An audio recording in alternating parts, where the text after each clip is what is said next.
The story of Dark Souls is a cycle, defined by the state of the first flame. When it fades, one individual must gather the 4 Lord Souls and sacrifice themselves to link it, renewing its intensity, just as Gwyn once did. Failure to do so brings about an age of darkness, progressively plunging the world in obscurity and strengthening the undead curse that turns living beings into hollows. The story of Dark Souls 2 takes place during such an era, acting as the middle chapter of the trilogy.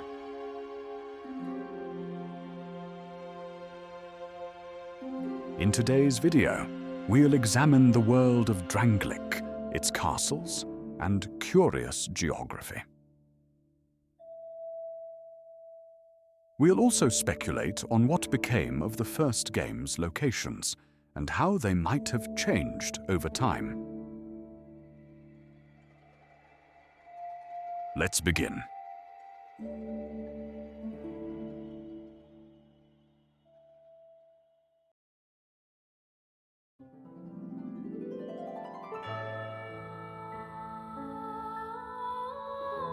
Dark Souls 2's giants originate from a land across the sea. In the past, they waged war against King Vendrick's forces and besieged this castle. After a long, bloody conflict, they were eventually defeated. Their remains turned into trees, several of which are found in this area.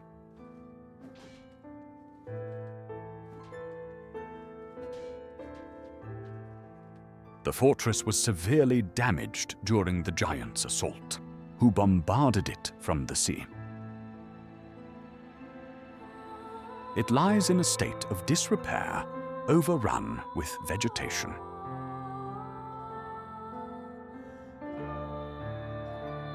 The surrounding forest conceals the castle's true size, which is adjacent to the small village of Majula. It was built along a coastline, bordering an ocean that stretches to the horizon.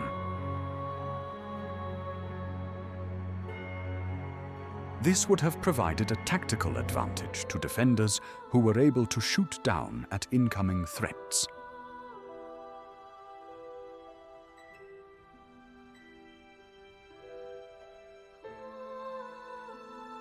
The castle features several levels, including a cave where the last giant was kept prisoner by Vendrick's forces.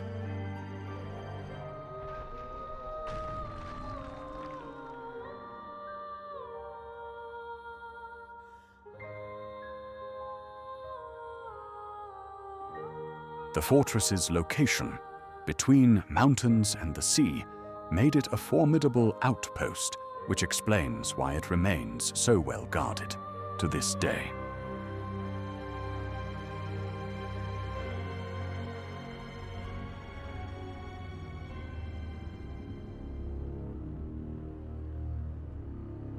The Lost Bastille is a large prison, presumably built to contain criminals and accursed undead. It stands on an island in the middle of a sea, preventing prisoners from escaping. The cursed ones were imprisoned within this land. Some people would rather keep dreadful things out of sight, out of mind. In the end, they swept them up and corralled them here. Once people became aware of their own frailty, they seized anybody they found undesirable, cursed or no, and impounded them here. Whoever posed even the slightest threat was removed, all so that they could sleep better at night. The structure was used and maintained by several kingdoms over the ages, including Drangleic. Many kingdoms rose and fell on this tract of earth. Mine was by no means the first. Based on differences in architecture, each of these realms seem to have made their own additions to the prison over time. Perhaps the Bastille's origins date back to the time of Lordran and its undead asylums.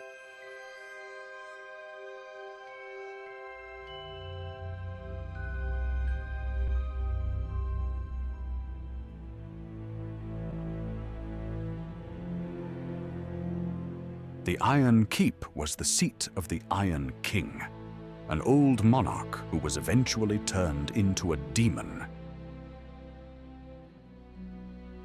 This imposing fortress is surrounded by molten lava, rendering it almost impossible to besiege.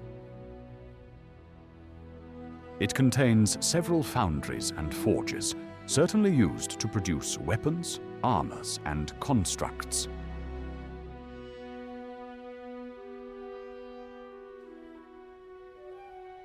This production undoubtedly brought strategic value to the keep and explains why it's so well guarded to this day.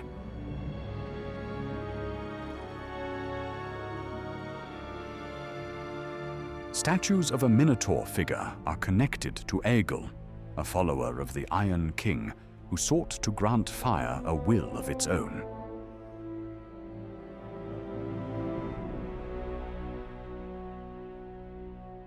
It's possible that the fortress is located within a volcano's caldera, which partially submerged the structure in lava upon its eruption.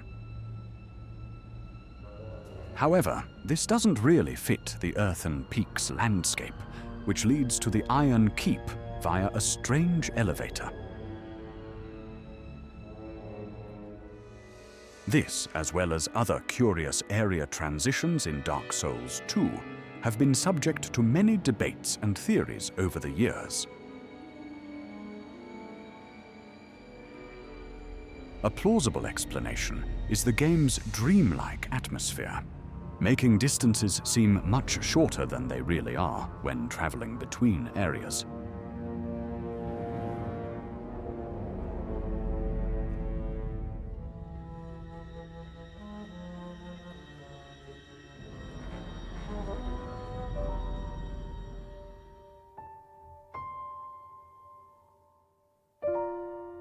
Heide's Tower of Flame consists of ruined structures standing over the sea. It was built by the Heide civilization, whose knights are clad in white armors. At some point, it became submerged underwater, possibly because of a natural disaster. According to item descriptions, this was a very ancient kingdom, with no records dating back far enough to document its history. Still, several hints suggest a connection with Anor Londo, the city of gods from the first game. The area's architecture features similar arches and circular structures.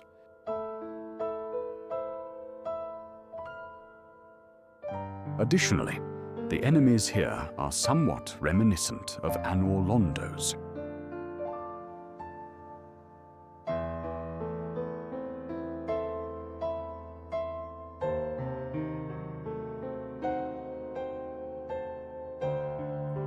Heide's tower is supposedly located near Majula. However, the village seems much more distant than expected when looking back towards it.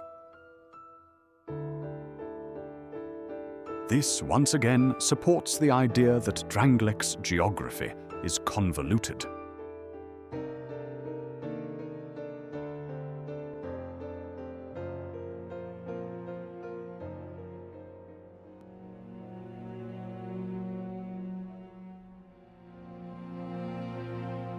Drangleic Castle is a large fortress, towering above barren fields. It can be seen all the way from the coastline, giving us a rough idea of its location on the game map. Based on its size, it would have been able to host a large garrison, projecting strength over the region.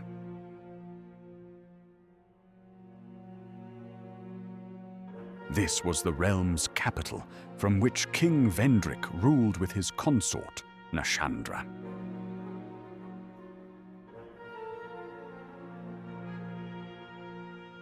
It can be accessed through an elevated pathway, guarded by golem guards fashioned after giants. When Vendrick went to war against the giants, he brought some of them back to his castle as prisoners. These, along with several other entities, were petrified, assumedly as trophies to be displayed that also act as defensive measures.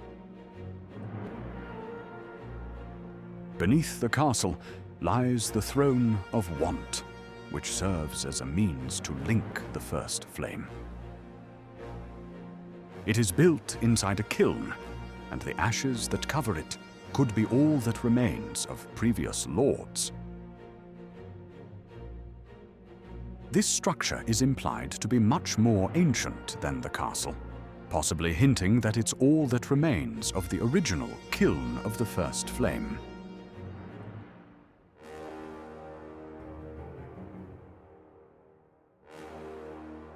The upper levels were seemingly reserved for the royal couple and their most loyal knights. An eerie atmosphere reigns over the castle, likely due to Nashandra's malevolent influence.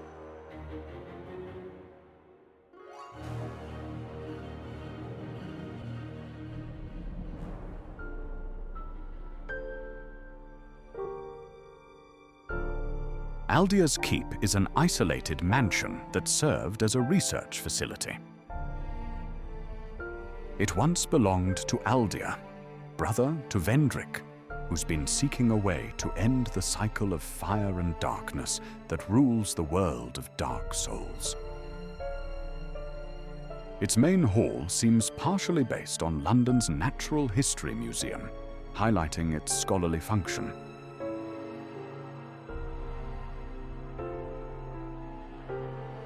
Here, many species were kept in cages and used as subjects for Aldia's experiments.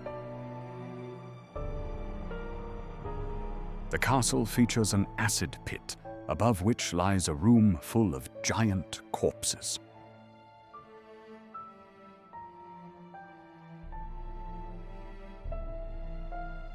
Behind the keep, there's a large cage that contains a dragon, another of Aldia's test subjects.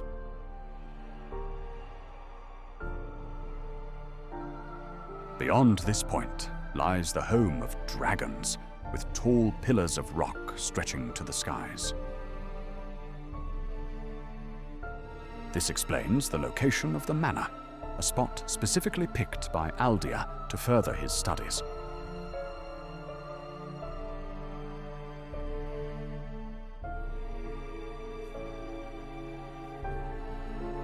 The Dragon Shrine is a large sandstone castle situated atop a rocky plateau, the highest point in the whole game.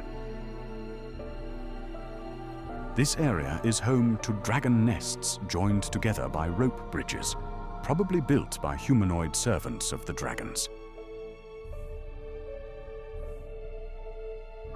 These honorable knights congregate at the shrine, guarding precious relics contained within.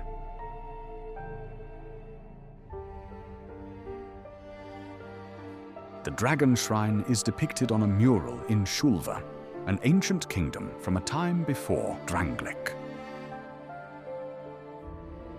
That means the Dragon Shrine likely predates Vendrick's kingdom as well. The structure culminates in a large balcony, home of the ancient dragon.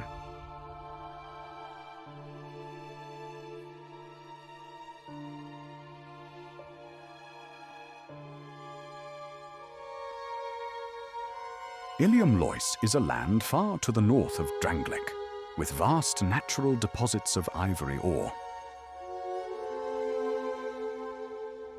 Behind its walls lies a massive city, which, judging from its size, was probably home to a dense population in the past.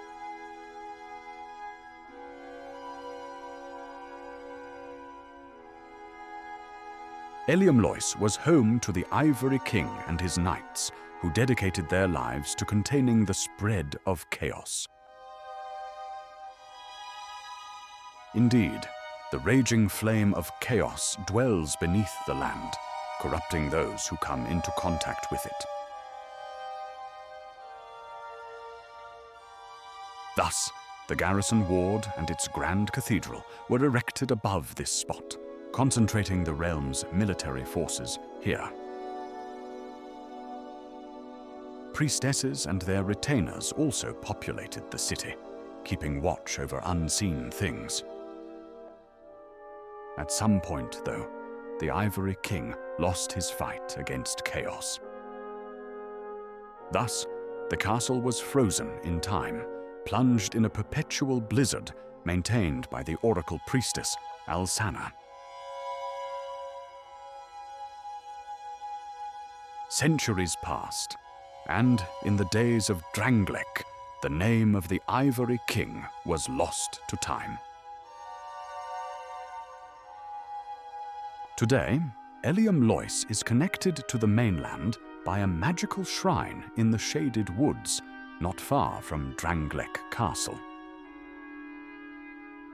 This portal linked both kingdoms' main strongholds, suggesting that they were close allies in the past.